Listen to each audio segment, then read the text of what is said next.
All right, here we are. I started a video on this, and then I thought, I'm gonna do this a little different. The channel recently passed, and isn't recently, I mean last night, 142,000 subscribers. Thank you for helping this channel get to that level. For all the continued support on Patreon. I thank the patrons out there as well for all their support. And so at 142,000, it's important to look at how I get here. So I'll start with the patrons. Anthony Garcia, Brian and Sandy Balick, Chrono Journer, Cody Beekman, Dalton Williams, Dan Snyder, Fabio Tintinaglia, hopefully I got that right, Forrest Degg, Heath Dewson, Jameson Sanders, Jet Reeser, Joseph Wunderlich, Casey McIntyre. Thanks for the jersey, Casey. Kevin Kearney, Kirkland Zielinski. I got it a bit ago, but I haven't been able to get that into a video yet, so I'm just waiting to get that into a video. Corey, Matt Dariano, or Dariano. There we go. Matt Dariano. Ola Albertson, Philippe Martin, Seth Douglas, 2 Cents Rugby, Venom 129, Vivian Harmit, William I. Wells, and Zemerid, who are all at the $9 level on Patreon. So, thank you. All right. So let's get into how does Shannon become a YouTuber and how do you do this? And I get this question a lot, and honestly, there was no plan for this. 1973 is my birth year, so there you go, 47 years of age. I was born in Ontario. My father's was in the military at the time, so we moved around a lot when I was little. We lived in Gander. All I remember about Gander was the planes going overhead, right next to the international airport. Loud. Regina. What do I remember about Regina? I remember the Queen coming to visit while we lived there. And I remember my mom waving to her when she went by, and then she was going to be on the other side of the block, so we had to run like hell to get to the other side of the block so we could wave to her again. While I'm thinking, okay, it's the Queen. I didn't really realize at the time. It's the only time I'm ever going to get to see the Queen. It's going to be a big deal when you're older. And then we moved to Chilliwack while I was still little. So my parents separated. My mom moved out to Chilliwack, and then my dad would eventually move out to Chilliwack as well after he left the military. So I went through school, public, not, rich kid by any stretch, public school. And all the bumps along the way when you're getting there, and I graduated in 1991.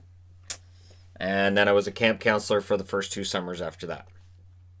I had bit jobs in between. Worked for a couple of fly-by-night companies. Those are, and until you've worked for one, you haven't really lived. I wouldn't recommend it, but if you do, it's a story you can tell the grandkids someday. So I worked, and then I didn't know where the money was, and then the doors they were gone. The business was gone, and I realized, poof, they were gone into the night. And then I eventually got a job working at a ceramic shop for friends of my mother's who lived in the same trailer park we did. That's right, lived in a trailer park. Trailer Park Boys is really, truly the Canadian experience. And I had a part-time job there, and I really enjoyed working with ceramics. I enjoyed that job. The problem was it's seasonal. So you'd get really good hours right up until around Christmas. You'd get 40 hours a week. And then after Christmas, good luck. In fact, about a week or two before Christmas, good luck, because you've got to put it through the kiln, and then they have got to do all the cleaning with it, and then they sell it at the retail level. So by the time you're 2 weeks out from Christmas, everything you're going to make for Christmas has already been poured, and then the hours drop to maybe 12 in a week. So I realized I needed a job, and so there was a duck farm in Yarrow, which still exists. I know now it's poultry, and they do more than just ducks, but it was called the duck farm. Everybody called it the duck farm. Everybody said, Shannon, you won't last there. It's a terrible job. So I stayed 7 years, in part to spite people, and at the end of those 7 years, I wondered exactly who the spiting had been for. Now, during that period, I got my first actual real girlfriend that lasted longer than a week at age 26. I when you're trying to find some self-esteem as a young man, nothing says self-esteem boost like not having a relationship that lasts a week, where you're just, it just doesn't work. And whether it was, I would start dating a girl and then she'd go, nah, or it'd be the other way around, or whatever happened. and you're young, so you make some dumb decisions. Because believe me, I look back now and I'm like, there was that one that maybe, but again, so that's for people who are asking me like, well, what? How can I get this? If you're under the age of 26 and your life's not working out for you, you're right exactly where I was. For me, that was kind of the way it worked. Now, eventually, working at the duck farm does two things. One, you realize you've probably topped out your earning potential, and it starts to hurt your back. So you're on your feet all day. It's a concrete floor, and I started getting back spasms. And I said, all right, I got to do something else. So I ended up working at a call center for 7 years, which helps your back, I guess. Not necessarily the greatest chairs. The problem is you're sitting down now for 8 hours a day rather than standing up, and there's a like basically in-house diner that serves up some really good food that helps you expand and not in ways that you'd like to. And that happened a lot where you'd see people come into the call center and they'd be, in shape and, good looking young people. And then 6 months later, yeah. So you're sitting down and eventually, again, you realize you've topped out your earning potential. If they don't view you as being management material for whatever reason, you're not going to get there. And in my case, I felt I was too outspoken for my own good. So what do you guys think? And then I tell them what I thought, and they didn't really want to know what I actually thought. They wanted me to give that answer. Oh, right, crap. And then I ended up in between. I spent about 5 months working at 7-Eleven with the idea that when I was interviewed, it was, okay, so you want to end up being a management type somewhere. And I'm like, yeah, I'm tired of the entry level. And they're like, okay, well, you come in here on the entry level, but we can train you up on management stuff. We've got all these programs. The problem was I never had the time for the programs. I couldn't do it on my own time. And so by about 4 months in, I'm like, this isn't going to work. This just doesn't work. I'm making less money. So I went back to the call center in between or after that and spent about 6 months that second time around there before I ended up in a meat processing plant for 10 years. Now, in between here and here, I realized I have to get into shape. If I'm going to go back to this kind of job, I have to get into shape. So I would jog home from the call center every morning. And in the morning, because I worked a graveyard shift. So I'd work graveyard and then I'd jog home, which was about a 2K jog. Right now the treadmill's laughing at me. 2K, whatever. But yeah, I worked at that job for 10 years. And again, it was when I came in, the same reaction I'd had here. The same reaction here, which was, oh, we don't know if he's going to make it. But we'll give him a shot. And I ended up outlasting almost everybody else that worked that same day. Other than there's one that's still there. But, if she watches my videos, I know she doesn't. At least you're still in the Into the Void books. You're in there. And, it is strange to me that I do this now. That it is. It's really, really weird. Because I spent 10 years doing that, and then during that period, that's where I met Yvonne. So the relationship I had with the girlfriend I had from when I was 26, we never got married. So we were together 15 years. We never got married. There were a lot of problems along the way for both of us. It was a disaster the whole way through. And I didn't see it even after the breakup. I didn't see it until I met Yvonne. But this is where YouTube comes into this. Because after that relationship broke, I was like, I don't know. I don't know what to do. And that was a feeling that I had been having since December 12th of 2009. On that date, my father passed away. Now, I'm going to try not to get emotional talking about it. I didn't have a great relationship with my dad. And I've talked about that before. And this was right around the time where it was my son's birthday. And, my girlfriend and I, we had an anniversary around that time. It was usually a better part of the year, or should have been. Definitely our anniversary had some negativity attached to it too, which was on me. Still is. Not that we celebrate our anniversary now. That would be weird, wouldn't it? Do people celebrate their anniversary after they break up? They just, hey, happy anniversary. I don't know. So yeah, that date where my father passed away, I realized like he had only been 60 years of age. He was young, right? And that he hadn't really made an impact on the globe, and he was just going to be gone. Now, I thought that was really sad, and I thought it was sad that him and I didn't have a good relationship, and that was just not, and it was a matter of a lot of arguments that him and I had, and then it got more and more toxic from there, and it hadn't been good while I was growing up either. So I decided I was going to start writing again because in between these times, I was writing books. And I was writing books when I was a kid. And I had teachers telling me, first off, I was writing them like scripts. They're like, okay, you got to stop writing them like scripts where it's just all dialogue. And then, you've got your actions for your script. I wrote it exactly like a script. I didn't think anything of it because I'd been reading scripts. I had the Star Wars scripts and I've been reading. I'm like, oh, that's a cool way to write. So I'm just writing that way. So I started writing books, but eventually I gave up on that. So I wrote sci-fi books. I tried like young teen romance type books too, and I went through that phase, which everybody did in the 80s. Guys would lie and go, I don't care about that crap. And then there'd be some girl reading a romance novel, and she'd go out to the hallway and be like, hey, check this out, I'm going to get her book. And then you get her book, and you'd be like, oh, and there's this scene in here. And it's like, dude, you're reading it. To be like, I'm going to make fun of this. Dude, you're reading it. You read it for about 5 minutes before you clearly are caught up in what this book is. Just admit you like it. And then there was one that actually admitted he started borrowing the young adult romance novels from one of the other girls in class. And the teacher grabbed one at one point. It was one of the funniest things I'd ever seen. He threw it against the wall like it was on fire and it burned his hands. So hard not to laugh at a teacher when they freak out like that. But I had given up the writing, and then when my father passed, I went, I want to have something of me left when I'm gone. So looking at my dad being 60 years of age and going, you can be young and go, and you just don't know when. And for him, he really hadn't been sick for that long, and he passed away in his own apartment, and that was that. And then I had a conversation with a bank that wanted me to take his car, and I'm like, his car's in Newfoundland. It's in St. John's.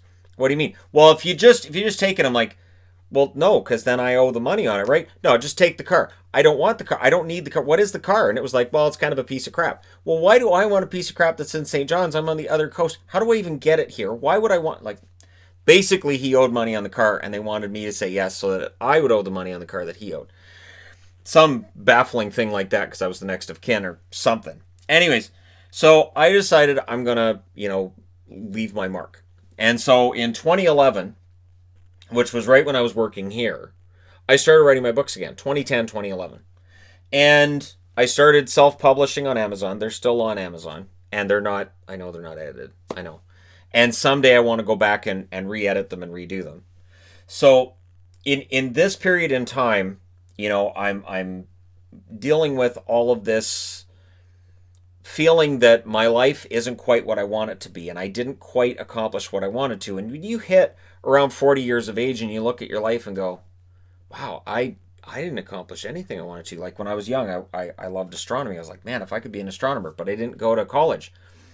I didn't have the money for college. And I was thinking to myself, how much money am I going to owe and how am I going to pay that back? And obviously I didn't end up working at jobs that required a higher education, but I would have ended up owing money. And I know plenty of people my age who ended up owing a ton of money and it took them a long time to pay it off. So I didn't want to get into debt. And that was the one thing that I was always told, don't get into debt. So as a result, I didn't end up going to college and I didn't have a really good idea of what I wanted to do. I wanted to do broadcasting. But people say, why didn't you get into broadcasting? Because it was dying. Broadcasting was dying. I wanted to be a radio DJ. I did some of that when I was a camp counselor. It was a dying industry. So yes, I would have been a great radio DJ. I programmed songs when I was up there, and I had fun with that. And I tell you, when you've got DJ stuff, you can make a great mixtape. Boy, I tell you, I was the king of the mixtapes in the late 80s, early 90s. But I'm that old. But again, I wanted to have something that I left as my mark. And my mixtapes. The funny thing is, there was a girl that I ended up dating when I was a camp counselor that second summer. And last time I talked to her about it, I haven't asked her for years, but she still had the mixtapes I made her. I stayed up one night. I drank a 2 liter of Coca-Cola because I had metabolism then, and I had a whole tub of sour keys. And I mean the tub, like, when you go in and it's the 5-cent candy. Yeah, no, I had the tub. And the funny part about that was, I remember when I ordered it while I was working there, and the nice old lady that ran the store, she goes, well, how many would you like? And I said, I want the tub. She goes, you want me to order you an extra tub of sours? Are you sure? I'm like, yeah. And I ate them because, again, I had a metabolism at the time. I had been 118 pounds for many, many years, and I was 118 pounds after drinking 2 liters of Coke. and eating all of those sours. But I made, I think it was 6 90-minute tapes that night for her. And it was just endless. Just every song I had like about 60 different tapes. And I was plugging all this in, and I had my crossfader, and I had all this going on, and it was great. But again, there was no industry. CHWK, which was the channel in Chilliwack at the time. I know, creative title, right? CHWK 1270. I remember where it was too. And one of the DJs there when I was graduating said, "Don't do it. This is not an industry." First off, he talked about how cutthroat it could be, and he also talked about how it was a dying industry, and it was going to be only a little bit of time after that before we would see all of the channels getting consolidated under major names. And now, radio has really changed. This is part of the reason why podcasts are so popular now. So after 10 years at the meat plant, I ended up going to TradeX, which is here in Abbotsford. I can tell people I was at TradeX and give, the name, and I mean, Vantage Foods isn't Vantage Foods anymore, so I was there for 10 years. But TradeX was just basically meant to be on weekends and a part-time job. And this was when I quit here going, okay, I need more time to do YouTube videos, because I could see how on days that I worked, I was making a lot less money overall than I could be if I was just making videos. So I never missed a day for, I want to say, 3 years at work. It didn't matter if I was sick, I went to work.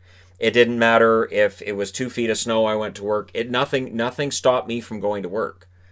So when I met Yvonne and I started doing the YouTube thing more regularly, and with Yvonne, I was finally in like a healthy relationship, and things were good. And again, this is not to slight anybody else. This was a mutually unhealthy 15 years of my life, and being in something healthy was weird, and it took a while to get used to. And so while at the time that I met her, there were people on the channel that said, "Oh man, you get a girlfriend, you're going to stop making YouTube videos." If anything, it helped the channel. So when you're working in a plant like this, you're going to be around people who curse and swear like sailors. So did I. Partly because of who you hang around with, and the most offensive things you can think about are the things that you say at those jobs because you're kind of mad at the world. But a lot of that anger disappeared when I met her, and she never swears, ever. I think she's sworn like maybe twice the whole time I've known her, and both times it was just to shock me. What did you just say? And that definitely has an influence. And then there was at the time, YouTube went through the whole adpocalypse thing, and I went, okay, so I need to avoid anything that I might say or do which could lead to some kind of a negative consequence for the channel. So swearing, out the door. I can do that, no problem.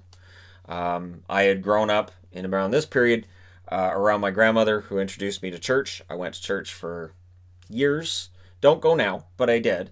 And so I had definitely learned over the years how to censor what I said. At church, there's certain things you can't say. And around my grandmother, there were certain things I couldn't say, or you'd get swatted up the head. She may have been 4'11", 90 pounds, but there was something behind that hand that she'd, give me a smack in the head. Shannon, smarten up. Sorry. And then the other part, too, is she was the one that taught me that when you were young, people are going to think you're an idiot, and if you curse and swear all the time, that's gonna basically confirm their suspicion. And it's something I've tried to pass on to other kids, which is, okay, I know you found all these really cool new words, but if you use them all the time, people are not going to hear your message. They're just going to hear all those words, and your message is going to get lost because you're going to say, might have had a point, but boy, were they ignorant. So after that 7 months at TradeX, going into the playoffs in 2018, Yvonne and I sat down. It was basically Yvonne telling me, you need to do YouTube full time. So here we are. And it's been YouTube full time since 2018. And because of everything else that's gone on to get me to this point, which, like I said last night, 142,000 subscribers, there's no lack of understanding for me as to where I'm at. And the idea that I'm very, very fortunate. And it's honestly been kind of weird, because back in 2015, when the channel was first officially a channel, nobody cared. And I wasn't getting regular views until the middle of 2016, which was right before I met Yvonne. And that's why people got nervous, because they said, okay, He's not getting a ton of views, and now he's got a girlfriend, so he's going to be too busy. I used to meet Yvonne after I was done work at my regular job, and then I would go home. I would make 3, sometimes 4 YouTube videos for that day. I might have made one while I was at work on break, and I used to do that. I would still work during my breaks, and I'd make her wait until all my videos were done before we'd hang out. And it might mean we only got 2 hours that day to actually hang out and see each other because, sorry, I have to do the YouTube videos. And that was back when I was making very, very, very little. And there were certainly a lot of comments that I got at the time, not from YouTube viewers, but from other people in my life that were saying, you know, you're working 8 hours plus at your regular job. Now you're doing 3 to 4 hours every day on your YouTube videos. That's 12 hours a day, and the YouTube videos don't pay very well. Why don't you do an extra hour? You can get overtime every day that you want at the other job. You could just do an hour. You could make more money in that hour of overtime. Plus, you've got all your benefits at work. You could bank that overtime and use it for extra days off, and you have more time with the girlfriend. And while all of that made sense, from the start with this channel, once May of 2016 rolled around and I started to see subscribers and views going up, I said, you know, I could probably make this work. I only compete with myself. There's always questions of what other hockey YouTubers do you follow? None. Because I don't want to start second guessing myself. I don't want to start seeing what somebody else is doing and say, well, whoops, I was going to cover that, but I can't now. So, you know, I do my best to compete with what I'm doing. And along the way, I've managed to get to 142,000 subscribers. Would I have more if I did jump cuts? Probably. Would I do more if I had splashy graphics and kicky music? Probably. But would it be me? No. Wouldn't really be me then. And from the beginning, it was about trying to stay myself and trying to tell stories as I wish my father had been able to do before he passed in 2009. I really, really wish, while I didn't get along with him, and he could be really, really miserable, I also remember some really good times that I had, and I had a few good laughs with him when our relationship was better. And it is a shame that we didn't have the ability back then that you have right now, if you're watching this, to document things. You don't always have to document your lunch. Your lunch isn't really that important. Nobody cares that you had kumquats for lunch. Nobody cares that you had turnips at dinner. The important things you should be documenting are these moments with people who are going to be gone out of your life. You're going to be like, hey, Dad, shh, I got to take a picture of my mashed potatoes. The internet's going to love this. Priorities seem to be a bit skewed right now. Just throwing that out there. The important moments are not on your dinner table. Well, unless, right? Anyways. Kids have gone to bed. Come on. Anyways, all right. Never mind. We'll just leave that back there. Now, I also get the question, so I'm going to throw it into this video as well. Why do I cheer for who I do? I cheered for the Minnesota North Stars during their run in 1981 to the Stanley Cup Finals. I also met Kevin Maxwell that summer after, and he signed a pennant that I had on my wall when I was a little kid of the Minnesota North Stars versus the New York Islanders in the Stanley Cup Finals. So I was sold on the Minnesota North Stars for that. Vancouver I had watched since 1980 was the first time I remember seeing a series with Vancouver in it. That was against Philly, I believe. Anyways, it was the first time I'd seen it, or Buffalo.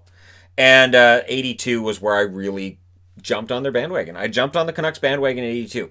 I admit, at 9 years of age, I jumped on a bandwagon. Sue me. So, yeah, 1982 for Vancouver. And then June 6th of 1986, Cam Neely gets traded to the Boston Bruins. And I went right there with him. I loved Neely, and so a huge Bruins fan from that day going forward. And it didn't hurt that my father was a huge Montreal fan. So when Montreal played Boston, there was some real emotion in our house because I would get told I'm not allowed to cheer for an American team. And I was like, but there's Canadian players on it, so I don't care. And then I'd ask him which part of Canada Mats Naslund was from. I just get told to shut up. But, you know, there's that argument too.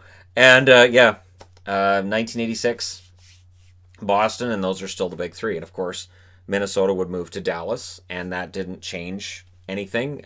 Dallas was still in my top three. And, of course, Vancouver's number 1, Boston's number 2, Dallas is number 3. So there you go. How I get from 1973 until now. And then the question becomes, what happens after this?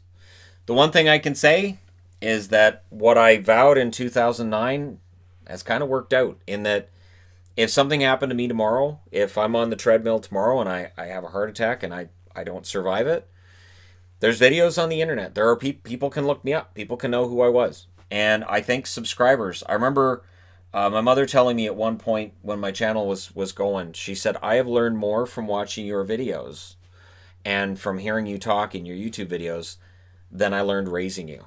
So that does go to show that for subscribers who've been here for a long time, you guys know me better than my friends did with me growing up. Better than people at any of these jobs did.